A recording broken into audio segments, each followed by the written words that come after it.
evening, everyone. Hope you guys are having a fantastic evening. I have to stop and think. I guess it's Thursday night.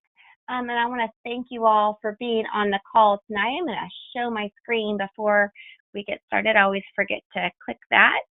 Let me just get the little technical pieces. There we go. All right. Well, good evening again, and thank you for being on the call tonight. My name is Kelly Langston, and I serve on the Mission Engagement Committee with National PTA, and I'll be your facilitator this evening. The National PTA Mission Engagement Committee is hosting these monthly webinars, and many of you all have been on them the last several months, and thank you for that. We're hosting them this 2018-2019 school year. And as part of this initiative, we've lined up relevant and exciting content, we think so anyways, to support our PTAs in the work we do every day around our mission. These webinars are intended for state leaders, administrators, educators, policymakers, family and community members, and anyone interested in seeing children succeed. Much like our founders over 120 years ago, it was issues very much like the one we will be discussing tonight that motivated and rallied millions of our members to ensure every child's potential became a reality. So tonight, we have two amazing speakers joining us, and I'm super excited for you to hear them. Both of them are very engaging and informative. I could listen to them all night, but we won't make you do that, although you're going to want to as well. I'm going to let them introduce themselves to you because they have bios that are a mile long, but I'll let them tell you what they want to share with you tonight that you all will feel is relevant pertaining to tonight's topic. And when I turn the presentation over to them, that's when they can share a little bit about themselves, but you're in for a treat. Before we do that, and that's, I always forget to tell you that it's telling you that whoever's speaking is the PTA go-to person. This is who is actually speaking as the facilitator tonight. I always forget to tell you that it's Kelly talking. So before we get started, I want to go over a couple logistics, and I'm sorry I'm going fast, but I want to give lots of time to our speakers. GoToWebinar puts everyone in a listen-only mode. That's to eliminate background noise so that we can get a good, clean recording so that we can archive it for folks who aren't able to join us tonight. We do want you to type in your questions, though, because we do want this to be as engaging as it can be with everyone in listen-only mode. So please do that. If the speakers stop and ask if there are questions along the way, I will read out whatever questions come up. They may be rushing for time to get all the information to you all, so they may not stop and ask for questions. Or it may be that we feel the question's going to be answered later on in the webinar. So if it doesn't get answered right away, don't fret. We're rushing for time and we're going to follow up with you after the webinar, or we feel the question may be answered and covered in the later in the webinar. So we will get back to you, I promise.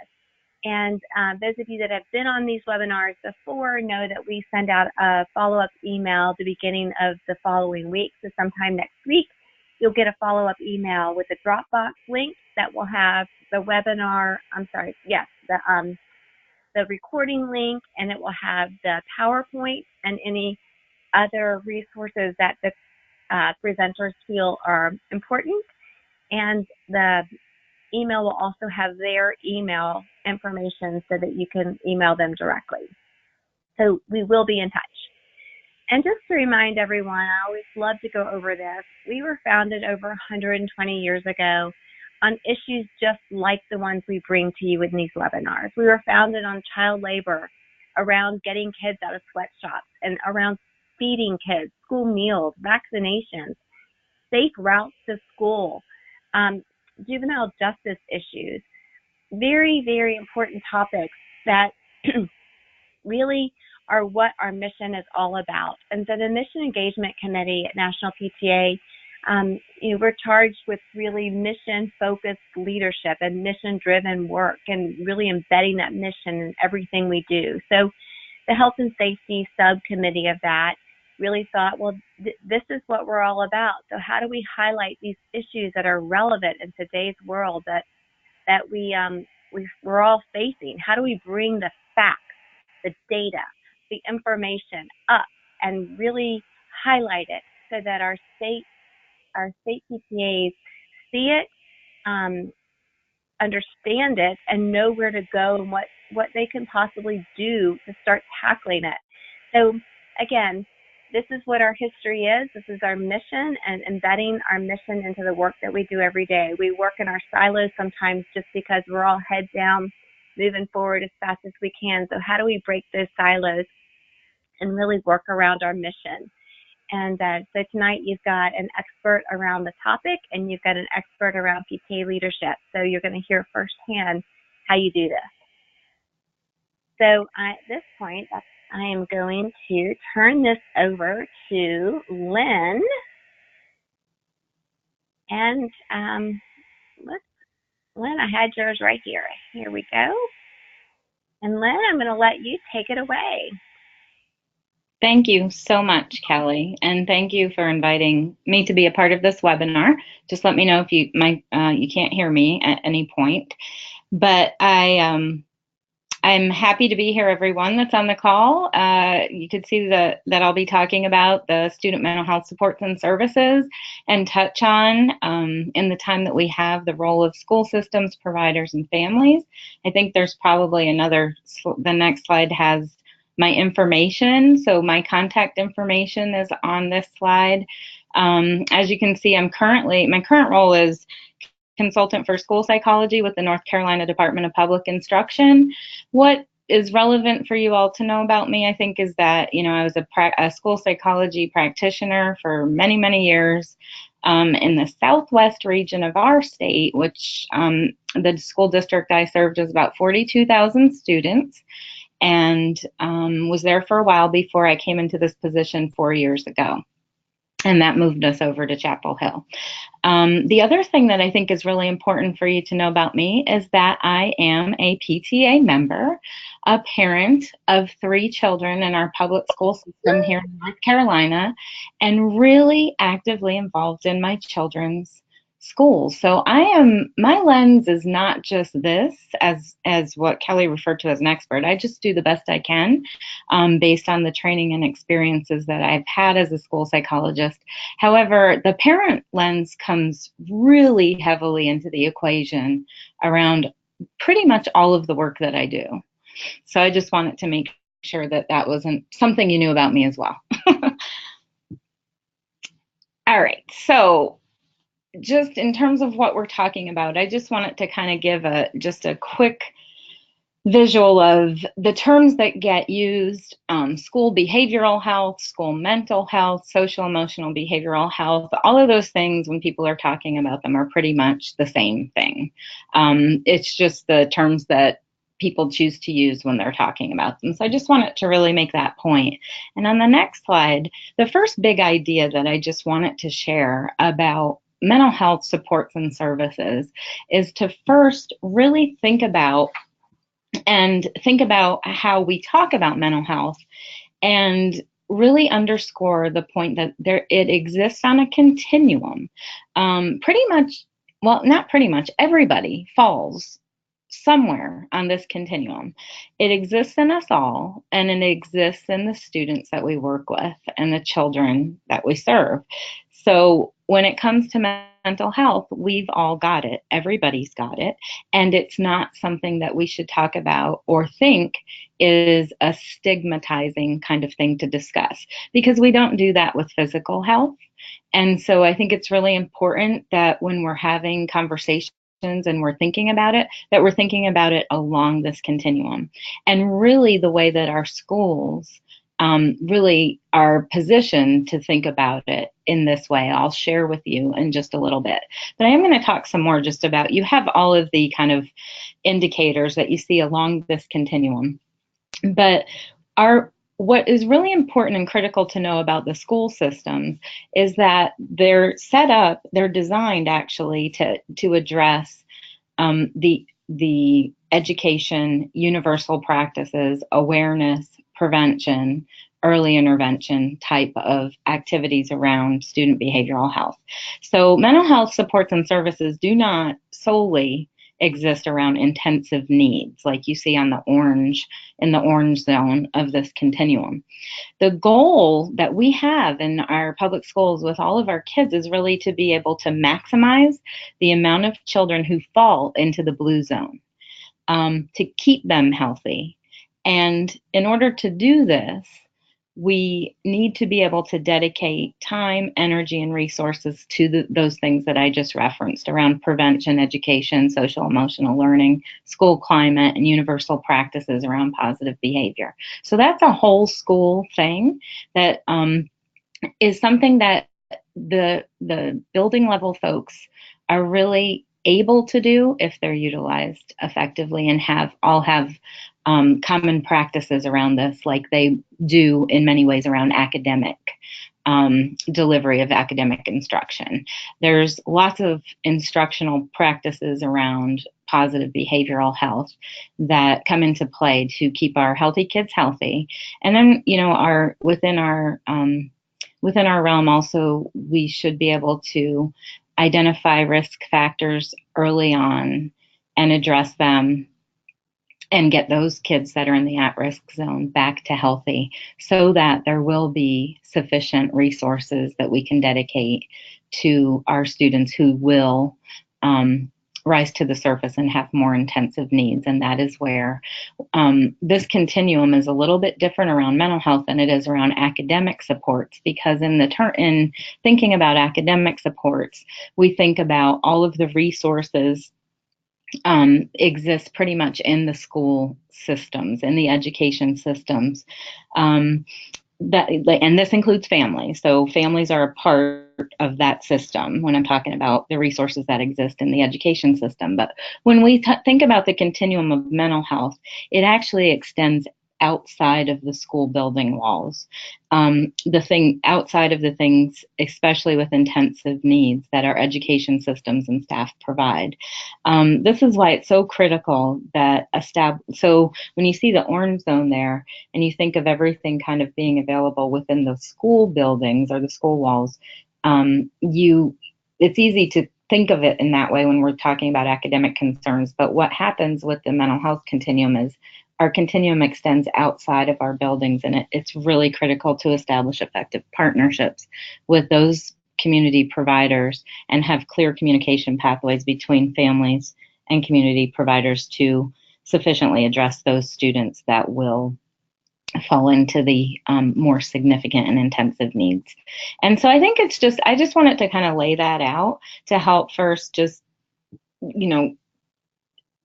provide the right context through which we can talk about mental health, behavioral health, social, emotional, and behavioral health, whatever you want to call it. But we, and you as state leaders of the PTA, that you can have those conversations and maybe help in on the education side as well. And it really is a very powerful way to not only educate folks, but to also provide lots of opportunities to reduce the stigma that exists around mental health. And the next slide just really underscores when mental health exists on the continuum, the benefits are, and we know this, and research tells us this about many things, that preventative measures are often the most maximized way to be effective in whatever it is that you're doing. We know that with physical health, so let's apply it to mental health as well. And when we think about that, that's kind of the mindset that we bring into the school system. And myself, as a school-based mental health professional, somebody who works specifically for the school system but trained in mental health, that's the lens that I would bring into the system to really look through the lens of prevention. And that, many of you will probably agree, we're not doing the best job of. And what it is kind of leading to is a bottleneck system of a lot of kids with intensive needs that probably could have been prevented if we had some universal practices in place and we had appropriate kind of mindset around school climate, and all the educators understood how to deliver, positive behavioral interventions and supports. And I know all those things are outside of your control, but it's really critical that we don't lose sight of that message that we know is the most effective way to be able to address mental health concerns. And that way, when we're able to, the students with those intensive needs will actually be able to receive effective intervention, because we won't have a bottleneck system with resources being exhausted and not really being able to do anything very effective for some of our students who have intensive needs.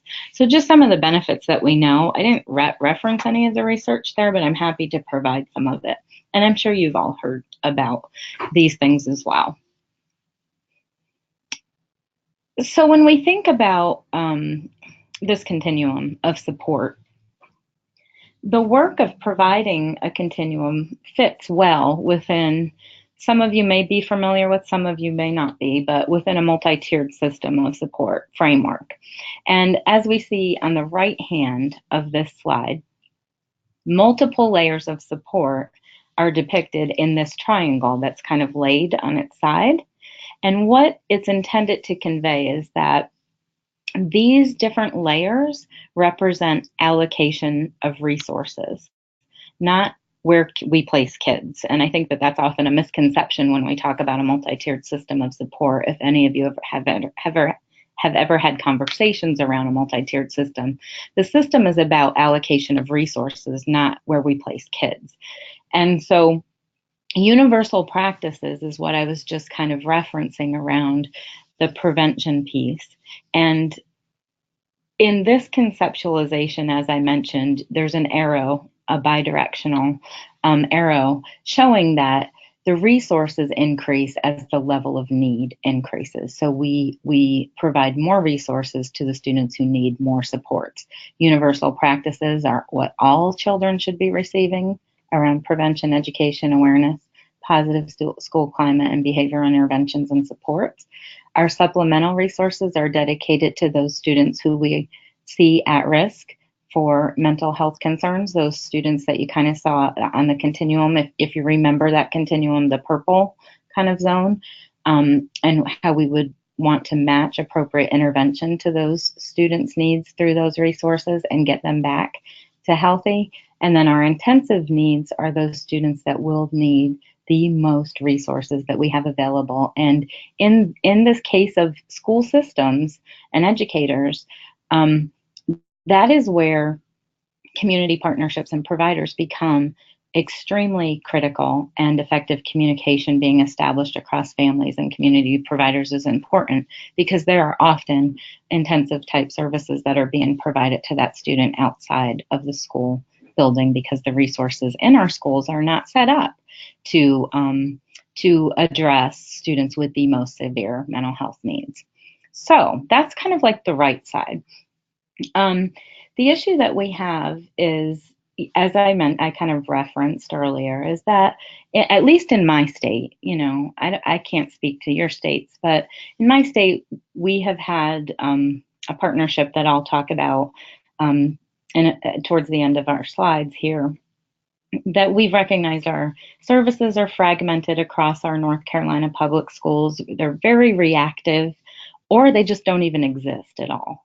So too often our mental health needs are not addressed until the student and family are in crisis and academic progress is impacted.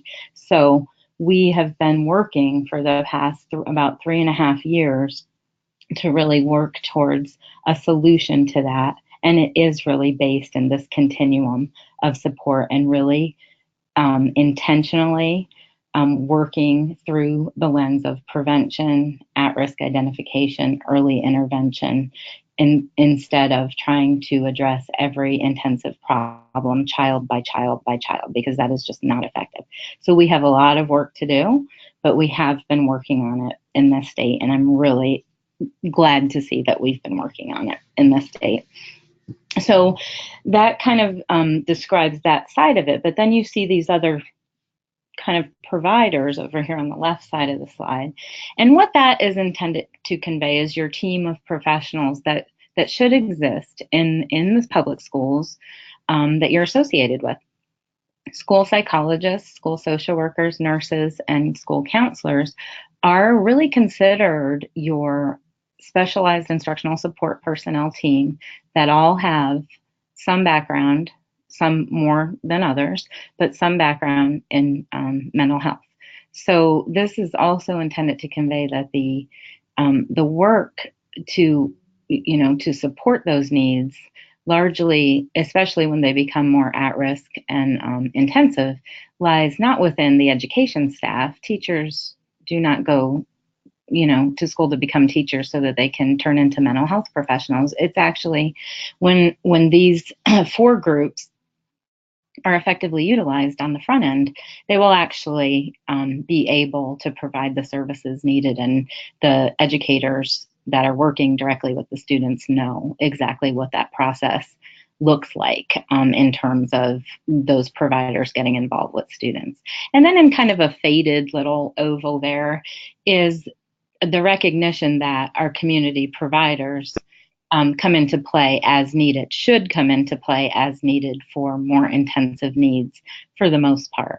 What often happens is, as you'll see towards the end of this portion, that our school-based mental health professionals are often understaffed. And so systems then have to rely on, again, what we see in North Carolina, students more leading into crisis mode and intensive needs, and services being provided in a very fragmented way at no fault to the community provider, but community providers are used as kind of like a pull in, or the services get outsourced to those providers, when in fact those four ovals connected, that team of professionals, and we're seeing it happening in this state when they're actually effectively utilized to support those roles, then we can do a lot more around prevention and early intervention for those students. So yes, I think so that's kind of the framework. It's I wanted to, like, the first big idea I really wanted to convey was the continuum, and the second was just really bringing about some awareness in a more connected way, if you haven't had it, and maybe you do, of those folks that actually go to school to work in schools, and their background and training is the mental health side of things, but also training that in understanding the complexity of our school systems and curriculum and instruction as well. So that was like the kind of the second big idea around how to be thinking about the work and the conversations that might need to get started, or that you want to continue in your own states around this topic. And on the next slide, we have just a real quick run through of, I want you to have these just for your own reference, of the different providers, knowing, and we all have national practice models. So regardless of whatever state you're in, our practice models apply wherever we are. And so school psychology, there, I just have a screenshot of our national practice model. It's considered just a specialized area within the field of psychology. It requires training to develop skills for delivering educationally relevant services to students, families, and school staff. And we get trained in learning and behavior, so as well as mental health and the complexities of school systems and how they operate, and what we need to understand when we're working with the pediatric population, our kids in the school system. And then the types of services that school psychologists provide are listed there. They're just a couple bullets, but when effectively utilized, those are the types of services that they can provide. The model has 10 domains, and you can see them laid out as to how they kind of flow. So we often do a lot of systems level work to work with the prevention side of things. And what happens with school psychologists is our skills usually get more utilized on the individual student basis when needs become more at risk or intensive. And I think the next slide is probably just a little infographic that our National Association put out just to let folks know the types of training that school psychologists receive that's really relevant to the work around mental and behavioral health services in our public schools. So that's all I'll say about that. You'll have that for your reference. Same thing with school counseling. Just a couple slides of school counselors and what the school counselors do. A screenshot of their kind of practice model is in there and as a visual. And they definitely provide a lot of things on the front end around education, prevention, and early intervention, and then are often the folks that do some referring up into more specialized folks that work in the schools or outside of the schools as community providers.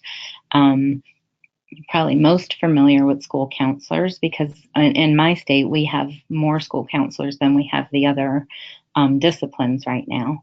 So what I think what's really important that my colleague here in North Carolina would want to make sure that I say is that, the days of the guidance counselor role, who primarily did vocational guidance, are no longer. That school counselor preparation programs have these additional pieces to their prep programs, and it does have a background in the mental health side of things. So I think that next slide kind of pulls a little red box around the delivery side of the services, and where the social emotional supports and services fall is in that aspect of their work and their model of practice.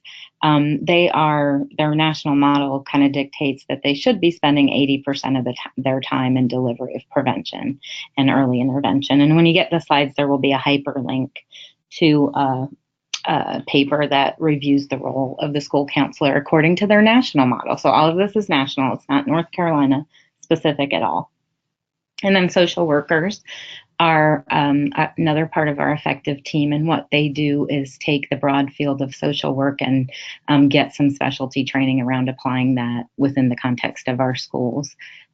Just really being a really strong connector. I'm just thinking of all these folks that I used to work with in my district, and the connector and effective link between your home, school, and community, and does a lot of work with making sure all of the communication loops are established and the follow-up is there that's needed, as well as some, counseling support and work if they are able to and have the opportunity to be effectively utilized, because we do have some folks in our state who are school social workers, and they're also licensed clinical social workers, which is another layer of training required. But a good amount of our school social workers also have that background and can deliver effective school mental health intervention services to students.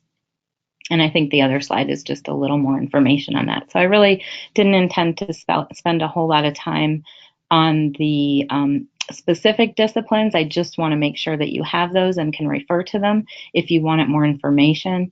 I don't believe I linked all of the national websites into this presentation, but I could easily do that before Kelly sends it out next week. And you can see some of the other descriptors around the role of the school social worker.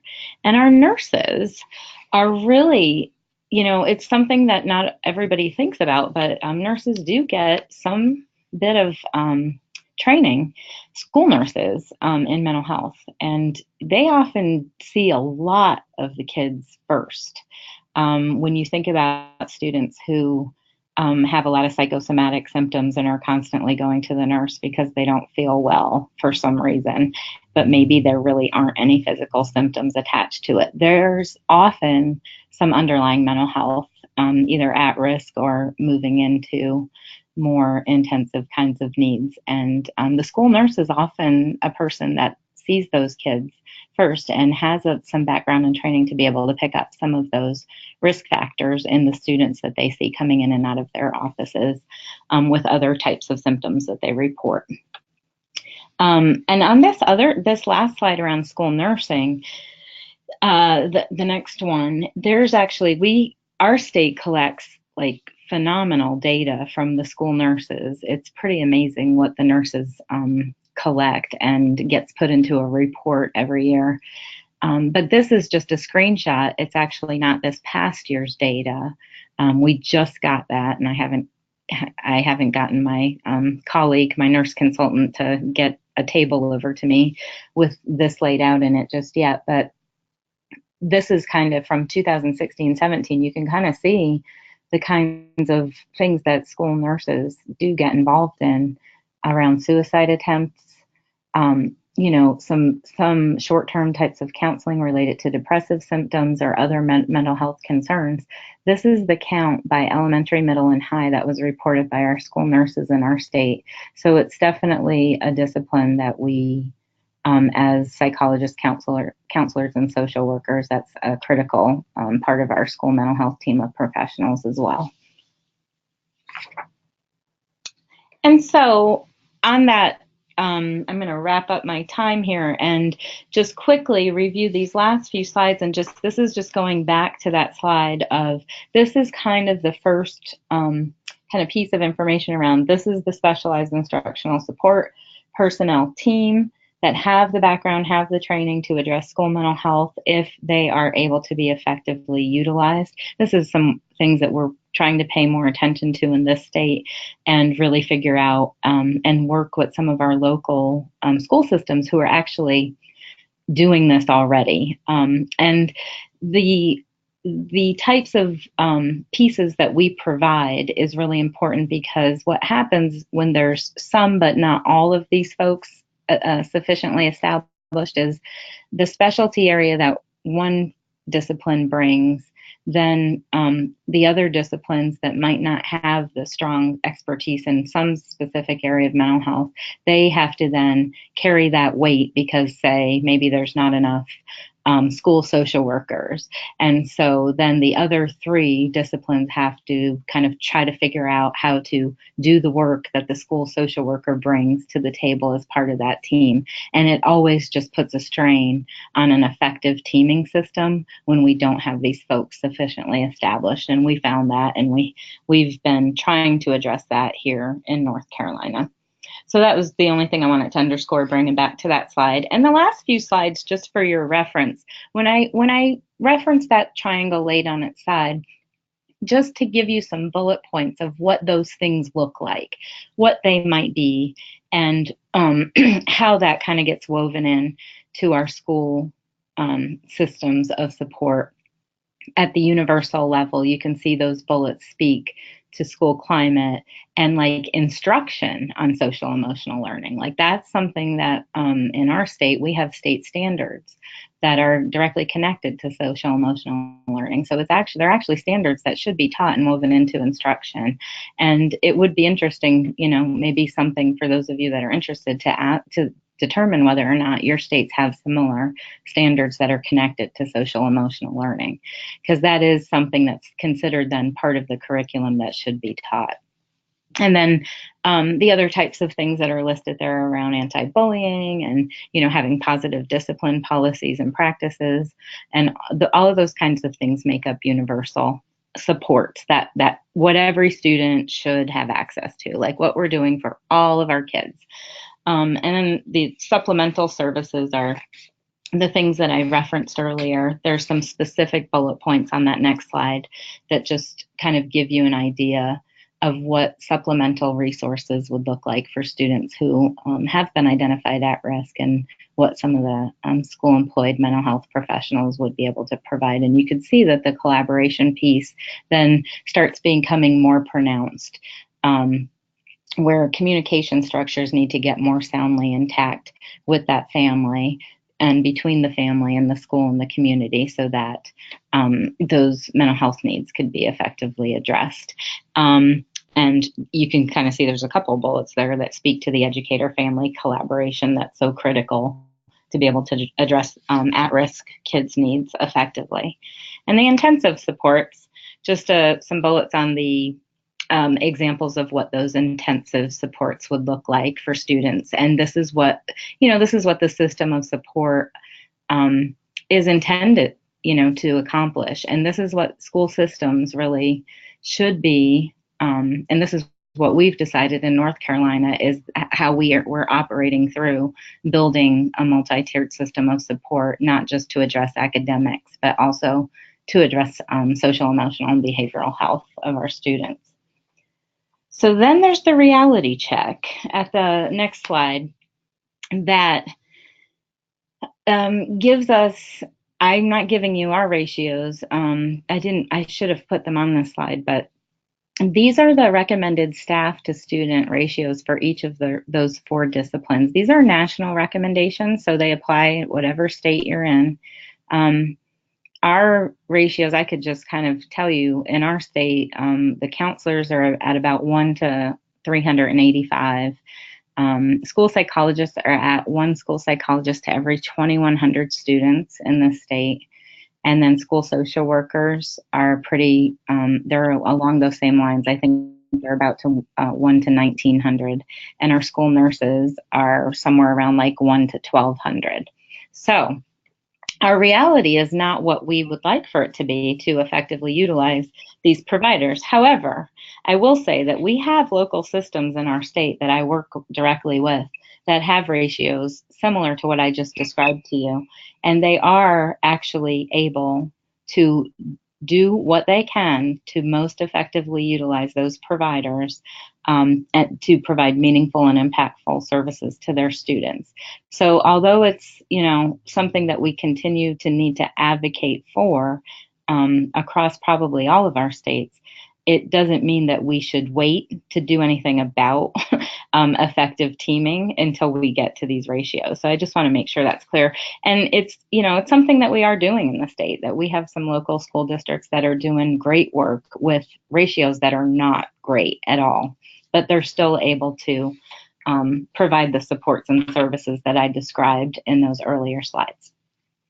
And then just quickly, the last couple slides, I have I just have a slide in there that we have a partnership that was established 3.5 years ago in the state. When you get the PDF, you'll have hyperlink to the recommendations from our school mental health initiative. That's what SMHI stands for. And you could see what I spent a lot of time talking about was the continuum, but that was the what that we've identified that we need to address. How we do it is by, making sure that we have effective training protocols in place for school staff so that they feel like they're able to respond and refer to the appropriate folks who are equipped to address the needs of our student population. And everybody is engaged. So it's the partnerships. We really stressed in our recommendations, the partnerships with the community providers and our families, and how important, how so critical it is to be able to do this work effectively. And so that I just wanted to kind of like show you a little bit through that lens of those are basically the 3 big buckets that we're operating through in this state. And as I get ready to turn it over, the things that I thought about as I was talking with Kelly and Sharon about this webinar and about some things that maybe you can think about doing as initial first steps or to continue your efforts, wherever you are in this process, is really just get your finger on the pulse of how your school employed mental health professionals, that's counselor, psych, social worker, nurse, how they're functioning in your state. Learn more about their models of practice and what they should be doing. And it's really easy to just get with their state associations and ask for some state-specific information, like what the ratios are, what the practice concerns are. And I'll tell you, because it's true in this state, that sometimes these associations are not even connected well with one another.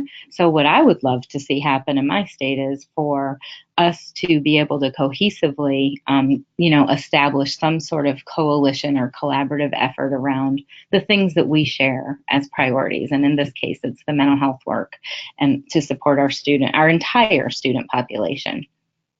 And then I hear that there should be school health advisory councils in your systems and your states as well. And they're definitely a resource to tap into getting involved with, because they're connected to that whole child kind of mindset and looking at the overall health of the student body outside of just the academic portion. So I would say definitely think about being working directly with them. And then the other things from the state level. So that's specific to learning more about what your school-based mental health professionals are doing. And this one is just really to think about get an understanding of how your state agencies are working together. Department of Health and Human Services type folks, like the Division of Mental Health Agency, your Department of Education or Public Instruction or whatever it's called, and any other behavioral health entities, kind of get an idea of how are they working together on this topic. What we found in some states is that one state agency is working really hard on it, but they're not really talking to some of the other state agencies, and it really does take, at the state level, a collaborative effort. So I think thinking and getting some idea of what's going on in your state around that is a good place to start. And then also just find out, is there any kind of cross-agency partnership going on in your state? Like in our state, it's called the North Carolina School Mental Health Initiative, and we started that in June of 2015, and it continues. And so that does actually bring a lot of those agencies together, along with parents, community providers, and all different stakeholders from all walks of networking. And we have the same mission in mind, is to really ensure that all of our students have equitable access to those that continuum of supports. So just kind of find out maybe if there's anything like that going on in your state, and how you can get communication on where they are and what they're doing. And then lastly, there's always legislation to determine if there's anything that you can get behind supporting, because I will tell you, legislators respect our parent-teacher associations. At least in my state they do. I think they do. So I think it's always great to have the PTA behind some of these relevant efforts, and maybe legislation that could help with some of it. And I'm sorry I went over my time, Kelly and Sharon.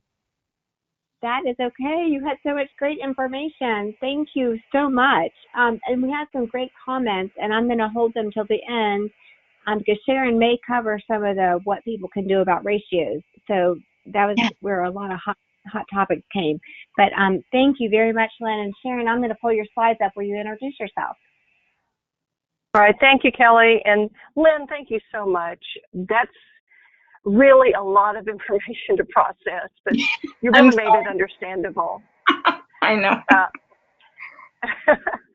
And I love, I love the points you made, and I hope that I can connect some of those dots as I go forward and make this puzzle a little bit more relevant to us too, as far as what we're going to try to do, because there's a lot to do and a lot to think about.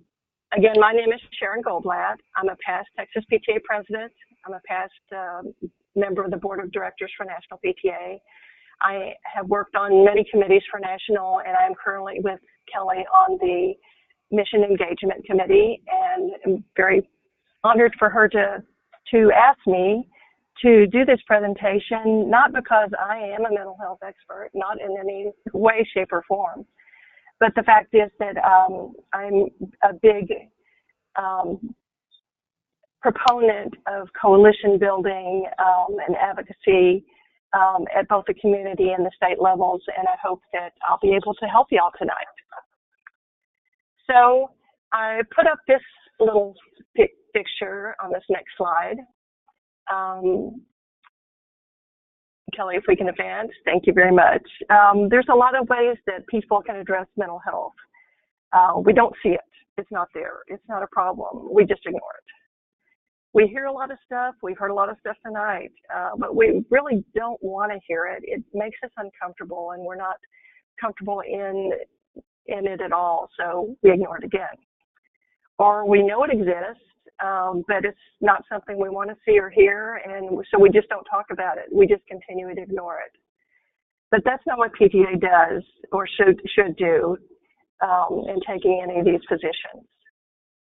So I want to talk a little bit about what the state challenge is. We know that mental health must be seen, must be heard, and must be talked about. but in advancing, Kelly, thank you. But we all have a lot on our plates, and we need to figure out what we're going to do and how we're going to address it and what our choices are. So if you move on, Kelly, before we do anything, we need to assess the situation in our own states. What has been done to this point? Is it effective? Is it working? What needs to be done beyond what is happening now? What can we as PTA do? Do we have the time? Do we have the capacity, the funds to tackle the issue? Manpower is a big issue for a lot of our states, and I don't think anyone has enough hands to do all the work that we'd love to do. If we realize that the issue cannot be ignored and we must do something, then what type of steps can we take? And then finally, should we be the ones to take those steps? Would it be better to be addressed in a partnership with one or more other entities? Or is it better to let those other entities handle it and we take up a lesser supporting role? So Kelly's already talked about how important we feel that the mission is. Before we approach any decision, we must remember who we are. By looking at our mission statement, that would be a very best first step. We need to ask ourselves, is action supported by that mission? We want to underscore that we work best when we educate and empower. We must be that voice and that advocate for all of our children and youth. Is mental health an issue right for PTA? I think the answer is yes, because we truly can make a difference here. And we can make a difference in many different ways. We could tackle the issue on our own, but is that what our mission tells us to do? Wouldn't our voice be magnified in partnership with others? We can never be all things to all people or all issues. We need people like Lynn who can break that issue down and make it manageable. We can never be the real experts on this topic. We're just, unless any of you are in the mental health profession, and I'm not, I'm just making an assumption that you're not, but you may be in it, but the rest of us are not. So we are not those experts. When we partner with those existing experts, we do become stronger. And with the experts in the field who will open those doors and give us a place at the table, and that's exactly what we need. Unfortunately, we don't always have the capacity I was speaking of on our boards, with supporting staff, with the time, with the energy, and so forth to make it happen. There will be some states who will not be able to take the lead on this topic, but there are always options. Lynn talked about many things that are that are out of our control, but we need to define what is within our control. And the real question is, can we afford to do nothing at all? Because there are always options.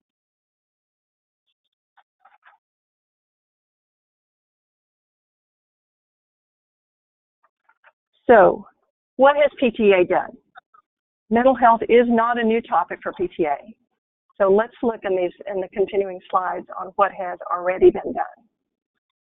We know about the national standards for family school partnerships and the Schools of Excellence program. These are vehicles that we can utilize. Lynn has spoken to the need for understanding, for communication, and partnership within the school system, with the providers, and with the community. National PTA standards opens the door to education and information sharing, to collaboration, communication, and to advocacy. The vehicles are there at the local levels.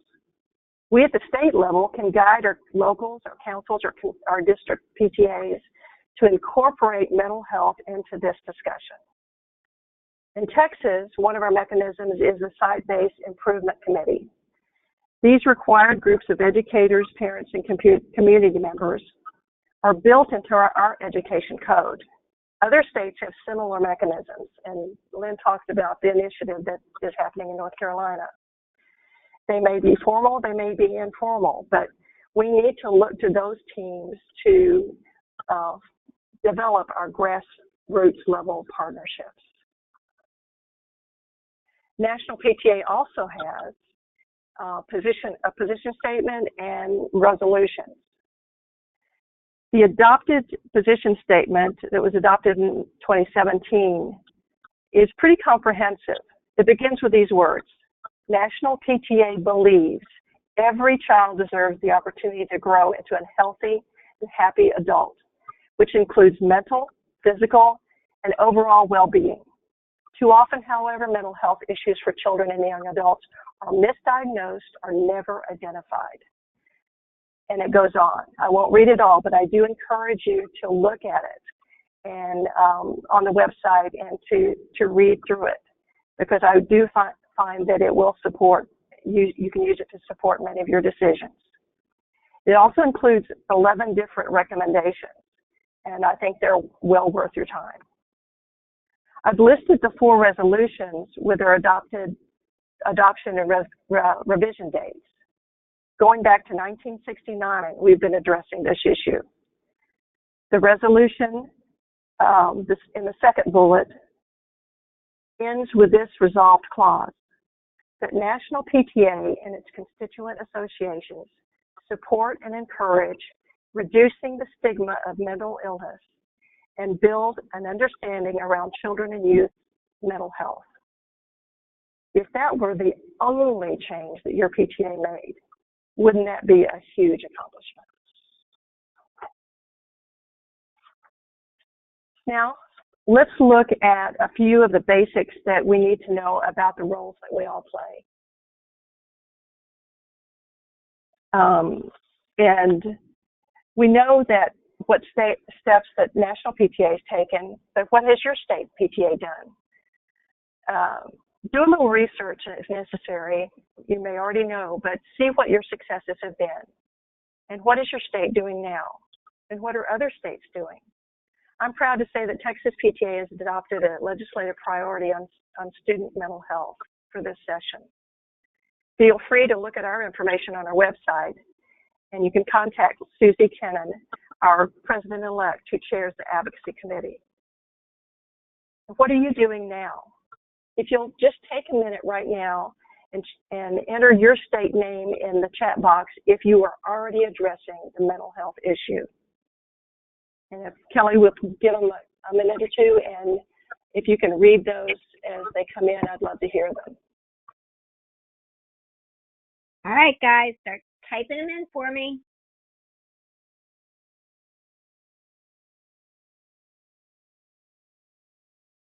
This is brag time. Yeah, let's see. Illinois.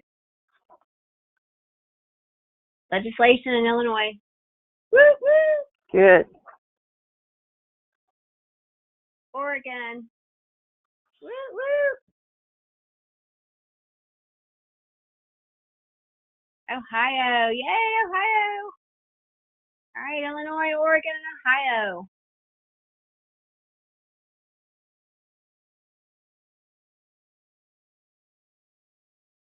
Okay, I won't take too much more time, but Kelly, I think we can share those with others at the end of the call, when you give the wrap up. I'd love to see who's doing that. So we can support each other. Woo, Massachusetts. And thank you to those that are already meeting this challenge. Now let's talk about our roles. And Lynn addressed some of this, and I want to go into a little bit more detail. So know what your state standards are for meeting the child's needs. Look to your education codes. What is required for the protection of every child? What action steps must be taken? How are these policies addressing each child's readiness to learn? Remember, this sounds like a lot, but you don't have to do all this investigative work on your own. Lynn was talking about the associations and building the coalitions. You have your state boards of education, your superintendents, other education administrators who can already answer these questions. Know what services are provided by the individual campuses, the school districts, the state, etc. Again, Lynn talked about what should be happening and what is happening in her state. And she also mentioned looking to the Department of Health and Human Services and your state's Department of Ed for answers. But you need to know what the situation is. What actions are being taken now, if any, and when the work is being done. Who is doing it? The same resources I've already been listing would know, as well as your state's elected officials. Know what the parents' rights are. This is really a big issue to me. PTAs have always served as the advocate and the trainer of advocates. So where are these rights for parents found? Are they easy to find? What a great yet relatively easy service you could be providing just by pointing the way to this information. Know what is required curriculum for new teachers and administrators. How are new teachers and administrators being trained? This could be a call to a major school or like a university or college in your state where most of your teachers are being trained for their degrees in education. How is the mental health addressed in their classrooms? Is it a full class? Is it a required class? If not, could that be the action that your state PTA takes to mandate that it be required? And yeah, I know that nobody likes that mandate word, but sometimes it's really necessary. And then finally, know what local, district, and state policies are in place. And the big questions, whether they are being implemented and followed, or is it just lip service? I don't use that term to belittle our professionals, because we all know that they are being overtasked with more than they can handle. You saw Lynn's reality check, what is recommended versus what is happening. They're trying to do their best, but is there a way that we can help them achieve their goals? And then let's talk about what PTA can do. You heard Lynn speak of the school systems continuum, and PTA kind of has one too. We can look at what your PTA can do to address and to build that continuum. Obviously, we educate and inform. We provide the basic information to parents, especially about the warning signs. Lynn used 3 words that I love: prevention, education, and awareness. These are very relevant words for PTA, and they're really words that we can use to direct our action. We need to activate. We need to let parents know what they can do. For example, what to address in parent-teacher conferences, where to look for policies, who to talk to, all of those things that we've been talking about. And then put those action steps into words. You could adopt position statements and resolutions at the state level within your state, or you could develop them and submit them to national PTA for action by the board or by the delegates. We need to advocate for better options, for better choices, and for better protections. You could start with those position statements and resolutions, but we all know that the direct face-to-face with your elected officials is very powerful, as you know. We need to advocate for better education of educators and staff, the support mechanisms that Lynn has informed us about tonight, or whatever is needed for your state's children. And then create those partnerships that will provide information and services. One step I took when I was state president was quarterly meetings with what we called our advisory council. These were entities that I knew that would be at the state capitol during the legislative session. This council had no responsibilities except to attend the meetings and to bring their heads and their hearts. From the superintendents and principals or teachers associations, to the Association for School Boards, the Library Association, to other types of coalitions, to the agencies that affected our children. We shared our priorities and we found ways to work together. And we found that once we knew what everyone else was doing, we were not only able to collaborate, but also to be able to have that united voice that really makes a difference, as we know. So now I just want to talk about and just remind you of the considerations that we've already talked about. Lynn spoke of a lot of these things, but let's just put it down into a few simple questions. Do we believe that mental health deserves your attention? What has already been done to address the issue in your state? Do you believe that change is required? If so, what more is needed? Do you have the capacity to affect that change? Can you do it alone? Should you do it alone? Or should you take a partnership role or a supporting role to another who takes the lead? What partners do you need to have or to develop? Will your PTA take the lead? If the answer is yes, then when will you begin? It's really up to you how you choose to engage and empower your families and communities. But, and go ahead. Can you afford not to do something? Only you can answer these questions. But just remember, you're not alone. You have the other state leaders for support. You've already heard of some of the states that are already doing something. You may be one of those, but you may need support also. But we in PTA work together, and we want to make the world a better place and to make mental health something that no longer has that stigma and something we can address. Thank you.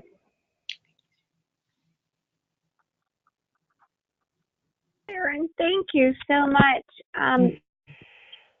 As you all can see, that both of our speakers are very passionate about this topic and about our kids. And thank you both for sharing from your heart, but also from your knowledge base. It was obvious how much you brought. Thank you. We got a lot of questions from folks about the ratio, and one thing I do want to just kind of say, ratios, as was mentioned, there's a national standard for ratios, and this is one of my soapbox things. And if I can take just a second to just share this, and why I'm so passionate about states taking on this work, and Sharon just really made a heart plea to you all, because if we don't have states really working on the policy of this work, what happens? There was a district, and I won't name the district, but there was a district who has a ratio for school counseling. Let me pull it up because I just clicked a button and it went away on my iPad. The ratio to school psychologists to students was 1 psychologist to 2,314 students. Now remember Lynn's ratio. The ratio to social worker to student was 1 social worker to 6,941 students. Now, I won't tell you again what district this was in, but if we leave it up to districts, it varies what happens district to district because funding, we all know how funding works. But in the public health world, which is where my lens is, we end up with districts that can afford to supplement funding. And so we end up with districts that end up with better ratios than other districts. And you all know where I'm going with that. So states have the ability to advocate so that all kids have equitable access. And Lynn laid out the real beauty when this works well at that universal level, and we have the needs not at that universal level, and everybody's getting that preventative care. Wouldn't that be beautiful? And we wouldn't have all this, let's legislate, this crisis is happening, so what can we do in this crisis mode? But thinking through how do we legislate that beautiful preventative care to keep our kids healthy on that continuum. So I just want to thank you both, because states do have an ability to work hard so that all of our kids have equitable access. I mean, that is crazy when you think that some districts are functioning in that kind of environment, and that's because they don't have the resources that other districts have. So that's my soapbox. But anything that, So that Kelly, you all want to add. Yeah. Kelly, so you said you pulled it up on your iPad. So share how you found that information on your iPad. Well, I used to work with districts in one of my previous jobs, so I had that information, and that just struck me, and so I had it saved with that was. But so that's how I had it, because that's the work I used to do. But you can find that. So tell them who to information. ask to find it. Yeah. So if you can ask your. Go ahead, Lynn. Were you going to jump in? Well, no, go ahead. You can finish your thought, Okay. and I could add. Yeah, as a leader, you can go straight to your district and ask anyone in your district central office. Will be able to get that information to you. So if you have a parent academy, parent university, or your central office as far as your public relations, any kind of, you are allowed to access that information through your district office.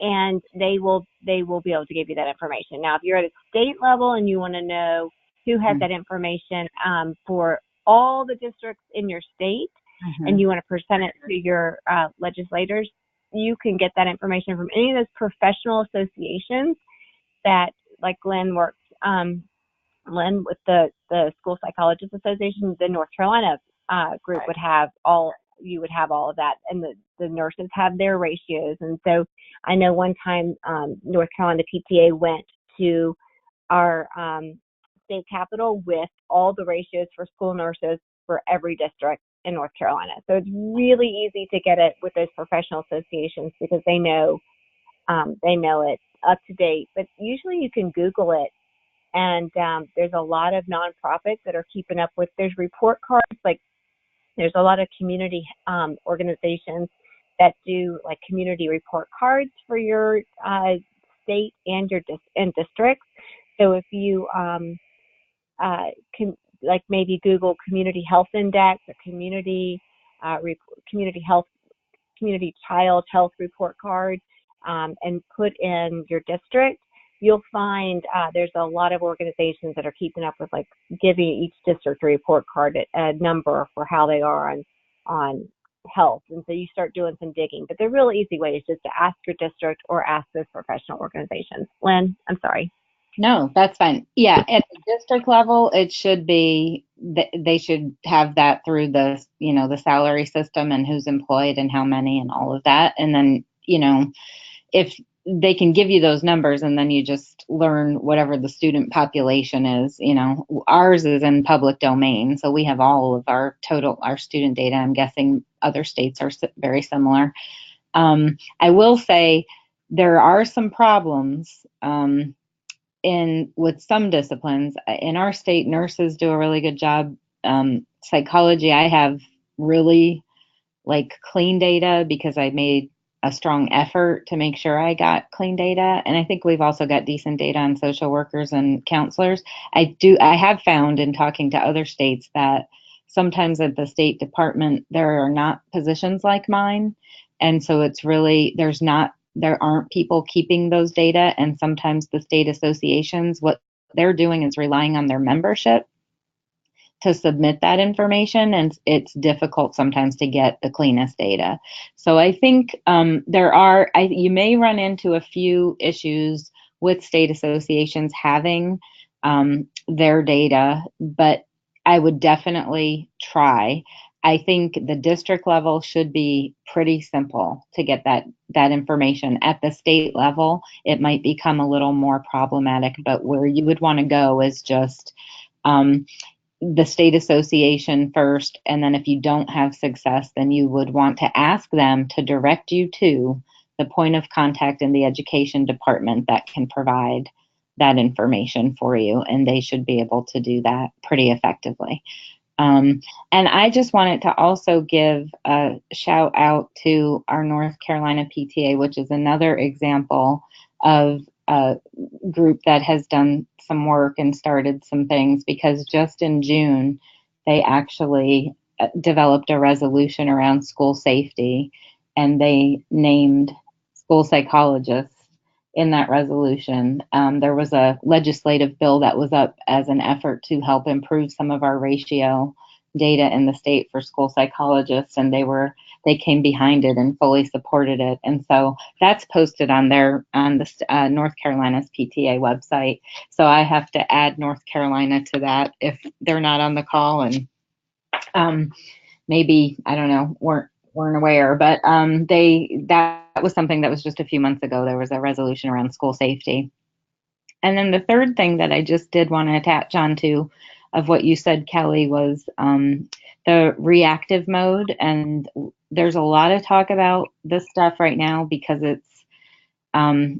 it's kind of central to the school safety discussions that are going on across the nation. And it really, when we go back to that prevention piece, there's not really strong data that we can point to, but we know these things based on other data sources that the pieces around prevention and universal practices that apply to school climate and just social emotional learning and interacting effectively with peers and working through conflict resolution, those are all like part of social emotional curricula, and those things are all universal practices. And when they're applied when kids actually trust their system, we know that our students are our best reporters of any suspicion of school violence.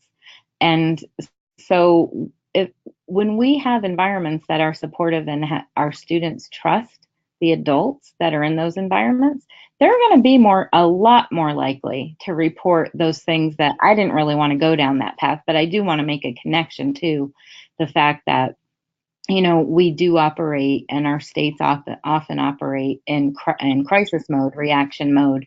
And although well-intended, sometimes the legislation that's established is not really all that meaningful or effective because it wasn't really thought out through a prevention type of aspect. But that is just a really connection back to the prevention side of things, and that I think is key for us around the school safety issue as well.